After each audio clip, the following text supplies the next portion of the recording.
Hello students, तो जैसा कि आप लोगों को पता ही है एनटीए ने हमें एक अपडेटेड सिलेबस दे दिया है फॉर नीट 2025। अब देखो, केमिस्ट्री पोर्शन में कोई मेजर चेंज देखने को नहीं मिला है। जो टॉपिक पहले डिलीटेड थे वो डिलीटेड पोर्शन में ही है, जो पहले ऐड किए गए थे वो एडेड पोर्शन में ही एज इट इज छोड़ रखा है।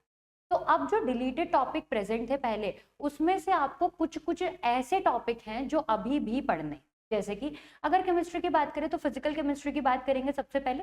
वहां पर आपको 3 चैप्टर हैं जो डिलीटेड पोर्शन में देखने को मिलेगा। होल चैप्टर डिलीट हो गया है, लेकिन इससे कुछ कुछ ऐसे टॉपिक हैं जो फर्दर अलग अलग चैप्टर में इंटरकनेक्टेड है। तो सबसे पहले मैं बात करूंगी स्टेट्स ऑफ मैटर की। स्टेट्स ऑफ मैटर में हमारे पास एक आइडियल गैस इक्वेशन आती है। ऑल्दो स्टेट ऑफ मैटर पूरा डिलीट कर दिया गया है, लेकिन थर्मोडायनेमिक्स चैप्टर में और ऐसे ही फिजिकल के बहुत सारे चैप्टर हैं जिसमें आइडियल गैस इक्वेशन को यूज किया जाता है। पीवी इक्वल्स टू एनआईटी, वहां से वॉल्यूम दे रखा होता है, टेम्परेचर निकालना होता है, इस तरीके से।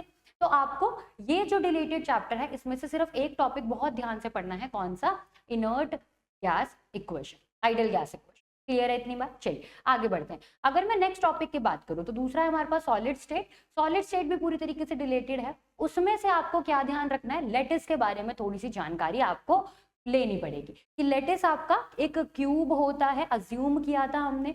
उसके चारों कॉर्नर किससे बने होते हैं? हमारे मॉलिक्यूल से बने होते हैं। तो ये छोटी छोटी इंफॉर्मेशन आपको लेटिस के बारे में जाननी है, क्योंकि केमिकल बॉन्डिंग चैप्टर में या फिर आगे जब आप लेटिस एनर्जी पढ़ते हो थर्मोकेमिस्ट्री में, तो आपको इन मॉलिक्यूल्स की नॉलेज होनी चाहिए। क्लियर है? अब तीसरे चैप्टर की बात करते हैं जो कि है हमारे पास surface chemistry. Although surface chemistry पूरा डिलीट कर दिया गया है, लेकिन हमारे प्रैक्टिकल में इसका एक preparation of lyophilic and lyophobic salts के बारे में किया हुआ है। तो ऐसा मत समझना कि सब कुछ नहीं पढ़ना है, सोल्स के बारे में आपको पढ़ना है, दोनों की प्रिपरेशन पढ़नी है, लायोफिलिक और लायोफोबिक। आपने ध्यान दिया होगा कि 2024 में प्रैक्टिकल केमिस्ट्री से क्वेश्चन आया था और 2025 में भी पूरी उम्मीद है कि प्रैक्टिकल केमिस्ट्री से क्वेश्चन आएगा ही आएगा। तो ये बात हो गई हमारी फिजिकल केमिस्ट्री की। अब हम आगे बात करते हैं अपनी इनऑर्गेनिक केमिस्ट्री की। तो इनऑर्गेनिक में जो पहला चैप्टर है वो है हमारे पास हाइड्रोजन, पूरी तरीके से डिलीट कर दिया गया है। लेकिन प्रैक्टिकल केमिस्ट्री में H2O2 की रिएक्शंस अभी भी इक्वेशंस यूज करी जा रही है प्रैक्टिकल केमिस्ट्री में। दूसरा रिडॉक्स रिएक्शन हमारा जो चैप्टर है उसमें ऑक्सीडाइजिंग एजेंट, रिड्यूसिंग एजेंट की तौर पे हमारा H2O2 यूज होता है। तो आपको कम से कम H2O2 का हल्का फुल्का इंट्रोडक्शन, किस तरीके से वो अपना बिहेवियर चेंज करता है किसी और रिएजेंट के प्रेजेंस में, वो सब भी आपको थोड़ा सा पढ़ना पड़ेगा। आगे चैप्टर्स की बात करते हैं। S block. एस ब्लॉक भी पूरी तरीके से डिलीटेड है। आपको बस एक चीज ध्यान रखनी है, जो हमारे पास एस ब्लॉक के एलिमेंट्स थे उनके कार्बोनेट्स, बाइकार्बोनेट्स और सल्फेट्स की सॉल्युबिलिटी पे ध्यान देना है, जो कि कहां पर आपको देखने को मिलेगा? केमिकल बॉन्डिंग चैप्टर में, जब हाइड्रेशन एनर्जी और लेटिस एनर्जी में कंपैरिजन कर रहे हैं। क्लियर है इतनी बात? ठीक है। अब ये जो हमारे पास बाइकार्बोनेट्स वगैरह सॉल्युबिलिटी और दूसरा इनकी थर्मल डिकम्पोजिशन रिएक्शन भी आपको थोड़ी सी याद करने की जरूरत है। नेक्स्ट चैप्टर की तरफ चलते हैं। नेक्स्ट है हमारे पास मेटलर्जी। मेटलर्जी पूरा चैप्टर आपको नहीं पढ़ना है, बिल्कुल भी नहीं पढ़ना है, लेकिन आपको इस चैप्टर से रिलेटेड 2 पोर्शन, मॉन्स प्रोसेस और कुछ ओर्स के नाम आपको कहाँ मिल जाएंगे? डी एंड एफ चैप्टर में। तो डी एंड एफ ब्लॉक जो हमारे पास है वहां का इंट्रोडक्शन पोर्शन और उसी चैप्टर का एप्लीकेशन पार्ट, यहाँ पर से आपको 2 प्रोसेस के बारे में डिटेल में पढ़ना पड़ेगा। मॉन्स प्रोसेस निकल की तरफ जो हमको लेके जाता है, दूसरा ओर्स, पायरोसाइट वगैरह, ये इंट्रोडक्शन में दे रखा है। वहां से आपको ऐसा नहीं सोचना है कि इनको पढ़ना ही नहीं है, नहीं, आपको इनको ध्यान रखना है, क्योंकि बेशक से ये मेटलर्जी से रिलेट करते हैं, लेकिन डीएनएफ में यूज हो रहा है तो क्वेश्चन यहाँ से पूछा जा सकता है।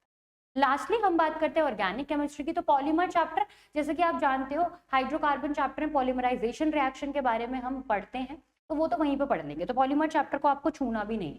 लेकिन अगर हम बात करें केमिस्ट्री इन एवरीडे लाइफ और एनवायरमेंटल केमिस्ट्री, तो यहाँ पर आपको एप्लीकेशन बेस्ड क्वेश्चन पूछा जा सकता है, जो कि आप कहाँ पढ़ोगे? हर एक ऑर्गेनिक चैप्टर के इंट्रोडक्शन पार्ट में। क्लियर है इतनी बात? तो हर एक ऑर्गेनिक चैप्टर का समरी पार्ट और इंट्रोडक्शन पार्ट आपको जरूर पढ़ना है। अब देखो, ये तो मैंने बता दिया आपको डिलीटेड पोर्शन में से क्या क्या पढ़ना है। अब आपको बहुत ज्यादा सर्च करना पड़ेगा कि कहाँ से कितना पोर्शन पढ़ना है और एक पोर्शन को कितना अपना डेडिकेटेड टाइम आपको देना है। तो ये सब आपको करने की जरूरत नहीं है। इसके लिए भी हमारे पास एक सोल्यूशन है। आप हमारा जो ऑनलाइन बैच है, उम्मीद बैच, जो 2 जनवरी से लॉन्च हो रहा है, पहली क्लास 2 जनवरी को है, वो ज्वाइन कर सकते हो। इसकी कॉस्ट कितनी है?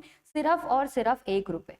कितनी कॉस्ट है? सिर्फ और सिर्फ 1 रुपये। ठीक है, तो आप इस बैच को एनरोल कर सकते हो और वहां पर आपको देखने को मिलेगा कि डिलीटेड टॉपिक्स में से जो भी सेक्शन आपको पढ़ना है उससे रिलेटेड एक डेडिकेटेड लेक्चर आपको 1 घंटे का प्रोवाइड किया गया। तो अगर आपने उम्मीद बैच पहले से ही एनरोल कर रखा था तो कमेंट सेक्शन में कमेंट करके मुझे बताइएगा, और अगर आपने उम्मीद बैच अभी तक एनरोल नहीं करा तो आप हमारे आनंद मनी के ऐप पे जाके इसको परचेज कर सकते हैं। वहां पर आपको एक प्रोमो कोड डालना पड़ेगा 2025 और आपका 100 रुपीज का क्रैश कोर्स सिर्फ और सिर्फ 1 रुपए में आपको प्रोवाइड कर दिया जाएगा। तो thank you very much students, अब मिलते हैं आपको 2 तारीख को।